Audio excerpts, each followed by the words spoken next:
Hello everybody, in this video I'm going to show you some tricks and some things that are really cool that kind of are overlooked in Hogwarts Legacy. Today I got the ambush free, significantly increased spell damage while concealed by Disillusionment. Let me think about, alright, let's try to build something around this stealth and try to make, well, something interesting and something fun. And that's what I did.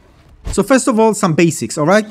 If I use the Illusionment spell, if I am detected, not if I'm attacking, if I'm detected, this means that if I'm attacking closer to an enemy, for example, I'm becoming, my invisibility is gone. Basically, I'm detected, and you're going to see that enemies can detect me. It doesn't matter if I get into Illusionment, I cast the Illusionment again, I'm still going to be detected. Now, keep in mind, after some time, enemies can lose sight on you, and then you become non-visible to them again. So if you do that, they kind of a reset, and then you can just disengage. Of course, there are different things that you can do, but here I'm just talking attacking while actually being invisible. And you can see I'm attacking, but he's not detecting me. I'm keeping my range, by the way. I'm not too close, and I can get a kill. Here's another example. This enemy I'm attacking, I didn't lose my invisibility when I attacked because the enemy didn't detect me. So basically I can continue attacking from range, get a kill. If you look at the talents stealth options, we have different things. For example, enemy's ability to detect you is reduced. Again, this is very important if you want to play stealthy and kind of challenge yourself. Allow you to sprint while using Disillusionment. Very good. Again, if they are close to you, coming close, they can detect you. So your ability to kind of maneuver or just close on enemies fast, especially if you just want to get close and just snap them and kill them, you can do that. Third one is enemy's ability to detect you is reduced again as well. So this is this one and another one. Again, very good. Last one I haven't unlocked yet, but basically if you use Petrifies Totalis, you can actually do this in an area. So you can eliminate several enemies. This is very useful. Can't wait to unlock that. So you can use obstacle, you can use some elevation, you can stay in a distance in order not to be detected. Of course, distance is your best thing. If you stay close, you can be detected. So if you do things from far, enemies just would come towards you because this is towards the noise. You know that when you play, you can just do something, far away, and enemies will go there and check it out. Same thing here. So they'll be detected actually the noise coming from your side. And they will try to detect you if they are close, and if they move towards you, you can still attack them, and they won't actually detect you. You can actually eliminate before they reach you. But don't roll, because then you become visible. Here an example, I'm attacking this dog bug. See, he can't detect me, right? He's alerted, but he can't detect me. He's just looking there. Alright, benchmarks. If you see by the one name, this means that everything is. So concentration, everything concentration, unless I say one, I write 1 or 2. This is expected, invisible, visible, both same damage. This is everything ambush, invisible, invisible. Ambush, everything ambush plus 1 concentration, invisible, invisible. Then I realized that being invisible is and trace is much better. This is everything ambush plus 1 unforgivable, invisible, and invisible plus curse, because I realized that I don't care about the regular damage. I need everything related to invisibility. I try to see now if it stacks with more unforgivable. I missed actually one in the video, so sorry for that. But I tried +2 and tried +3, and basically it doesn't stack. Right? So unforgivable doesn't stack. That means we only need one of it, of that trait. This is one everything ambush plus 1 unforgivable, 1 disarming, testing invisible plus curse only. It's not worth it, by the way, if you go for weapon increase, because you want several spells, because you want several spells to be strong, not just one. And the increment is not that high, so it doesn't really worth it. But I did try it just to see if the multiplier is higher, but it's not that great.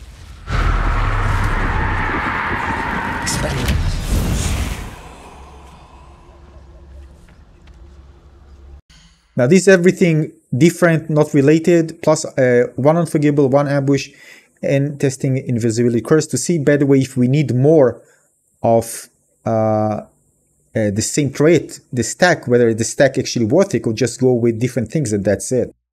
So the invisibility extra damage stack is actually very good. That's why I recommend actually stacking it up. As you can see here, the damage is significantly lower here compared to the other one. And the others, of course, don't affect the damage at all. Alright, so before we move to some really spicy action, it's going to be amazing. You'll soon see. As a quick summary, again, if I got something wrong, by all means, let me know in the comment section. So based on my testing, Unforgivable use only one, it doesn't stack. Ambush 3 use multiple, and you don't need concentration because you get higher damage from having the ambush. Alright, so I just dropped them all. Regarding specific weapons, you can go with it. I recommend not doing so. The increment is not high at all, so there's no reason for that. Use something else, basically either increase your plants damage and other things. Now you need to do more testing, but basically, for example, I would prefer to increase the damage of the Ancient Foe, which is already very high. So if you increase it even more percentage, it's going to be much higher. Or using increased plants, for example, to use it. There are many things that are better than just focusing on the things that I don't personally recommend using. Yeah, so this is the core. If you ever get anything to add, you think I got something wrong, let me know in the comment section below. Let's jump into the spicy things. Battle Arena. And the same you can do in Battle Arena, and it's not hard. Again, if you use invisibility, I did several times, and it's really fun.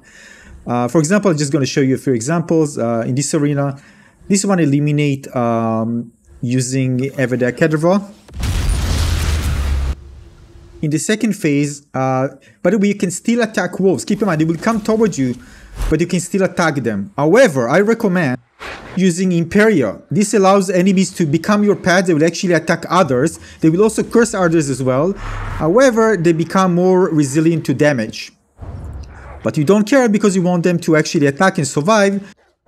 And again, they inflict the curse to others, and basically you can, with Avada Kedavra, eliminate all the infected enemies, the cursed enemies. You can even throw the barrels far away, so enemies will go there. If you just want to make sure that they don't come towards you, you can do this as well. You can use plants close by, so they won't notice you. And basically, I try to affect the enemy that this is the more durable one, so I can actually wait from a cooldown. Although you can use Focus Potion to quickly get your cooldown ready, even your Avada Kedavra ready very, very quickly. I'm going to go quickly over the set. I'm going to show more examples and tips. Basically, I'm using those three. The reason I use those three, Arresto Momentum, and Expelliarmus, and Flipendo, is because in the Dark Arts 3, it allows me to, when I selected those talents, it allows me to curse enemies by just using them. And of course, I have the Disillusionment to become divisible, partially. And also, the synergy. It synergizes with both the talent in the Dark Arts for Avada Kedavra. And the reason for that is because when I eliminate an enemy, all cursed enemies are actually eliminated. And that synergizes with Crucio. And of course, the most important one, as I told you, is Imperio. Because again, it allows you to control other enemies, become your pets. Basically, other enemies will attack them, so the attention not get towards you. And they're going to move forward, towards the enemy you are doing. So preferably do it for far away enemies. So again, they will move towards it and you will be kind of in a safe area and you can continue casting for not actually being detected if you are too close. Now I'm going to show you the Dark Arts 3. So if you go to Talents and the Dark Arts, you can actually see, for example, here, this allows you to curse enemies if selected, but just using it, Flipendo as well, and also Expelliarmus, and killing an enemy with Avada Kedavra kills all cursed enemies. All right, and of course, all of them are really, really good. I highly recommend completing all of them. And keep in mind, if there's an enemy nearby, especially if it's small, just eliminate it. Just get rid of him. Again, the idea is to clear things and hopefully as fast as possible. I mean, that's my goal, to finish it even faster now. But as you can see, I mean, I have time. I can use even focus, as I told you. And I can play with them. It's really fun kind of toying around. I feel like a puppeteer. Again, make sure Imperio is ready just in case enemy comes close. You can actually do it on a nearby enemy, and so you won't get the attention. But feel free to deal damage. They won't notice you.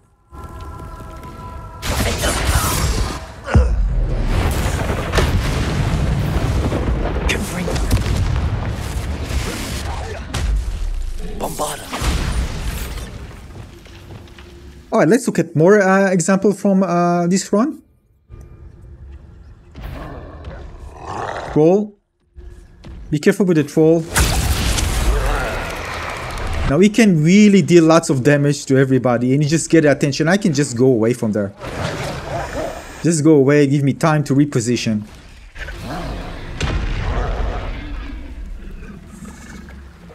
Again, keep in mind you can use plants, you can use everything. Again, I'm just trying without, but of course you can. Keep in mind that Imperio can after some time won't be effective, so you need to initiate it again.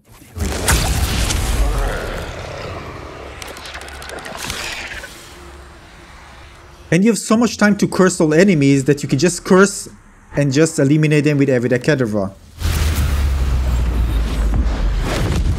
I missed one. Not my fault you're a deadly great spider. Alright, let's just watch the final wave. Such arrogance. An intruder! Enjoy suffering, do you? Keep in mind, not all my runs were perfect. Sometimes you screw this up by repositioning. But again, if you play a specific one, it's very easy to know because you know the spawns already. And once you know, it really becomes pretty easy. I won't rest. And this is true, especially if you bring more things like plants and stuff. You can really have fun with it. Wouldn't give for a cup of mushroom.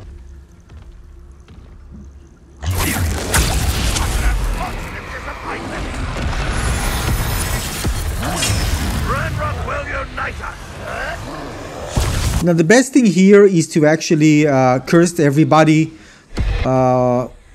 because again this is really fun eliminating them, and especially the small ones, by the way, they can just detect you, and if you can eliminate them it's very easy because especially if you're high level it's one hit, 1-2 hits to just eliminate them.